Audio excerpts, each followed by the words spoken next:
బెండకాయ పచ్చిరొయ్యలు కూర ఎలా చేయాలో చూద్దాం. ముందుగా ఉల్లిపాయలు పచ్చిమిరపకాయలు ఆయిల్లో వేయించుకోవాలి. తర్వాత బెండకాయలు ఈ సైజు కట్ చేసి పెట్టుకోవాలి.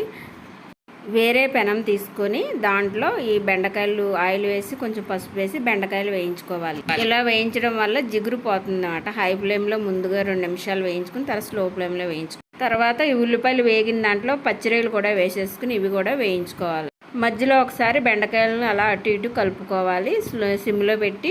ఇప్పుడు పచ్చిరొయ్యలు వేగిపోయిన తర్వాత ఒక 5-6 రెమ్మలు వెల్లుల్లిపాయలు తీసుకుని ఇలా చెదక్కొట్టుకొని అవి కూడా వేసుకొని కొంచెం వేగనివ్వాలి. వెల్లుల్లి వేసిన తర్వాత 2 నిమిషాల పాటు వేయించుకోవాలి. మధ్యలో ఒకసారి బెండకాయలను కూడా కలుపుకుంటూ ఉండాలి. అవి కొంచెం హై ఫ్లేమ్లో 2 నిమిషాల నుంచి తర్వాత స్లో ఫ్లేమ్లో పెట్టేసుకొని కొంచెం వేగనివ్వాలి ఒక 10 నిమిషాల పాటు. ఇలా వేయించడం వల్ల జిగురు లేకుండా ఉంటాయి. బెండకాయలు కూడా మెత్తగా అయిపోవు. మనం కర్రీలో డైరెక్ట్గా వేసాం బెండకాయలు మెత్తగా అయిపోతాయి. 10 నిమిషాల తర్వాత స్టవ్ ఆఫ్ చేసేసుకోవాలి. ఇప్పుడు పచ్చిరొయ్యలు ఇవి వేయించుకున్న పెనంలో 1 కప్పు టమాటా వేసుకోవాలి. కొంచెం ఉప్పు వేసి మూత పెట్టి సిమ్లో మగ్గనిస్తే టమాటా ముక్కలు మెత్తగా అవుతాయి. ఇలా మెత్తగా అయిన తర్వాత 2 స్పూన్లు కారం వేసుకోవాలి.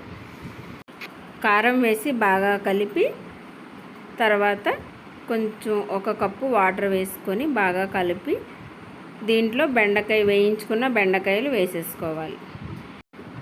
ఈ బెండకాయ ముక్కలన్నీ బాగా కలుపుకొని గరం మసాలా 1 స్పూన్ వేసుకోవాలి. అలాగే వేయించిన ధనియాల పౌడర్ వేసుకుంటే స్మెల్ బాగుంటుంది. వేయించిన ధనియాల పౌడర్ వేసుకోవాలి. ఇవన్నీ బాగా కలుపుకొని కొంచెం వాటర్ వేసుకోవాలి గ్రేవీగా రావాలంటే. తర్వాత ఒక 10 నిమిషాల పాటు హై ఫ్లేమ్లో ఉడకనిచ్చి తర్వాత సిమ్లో పెట్టేసి ఒక 2 నిమిషాలు మగ్గనిచ్చి స్టవ్ ఆఫ్ చేసేసుకోవాలి.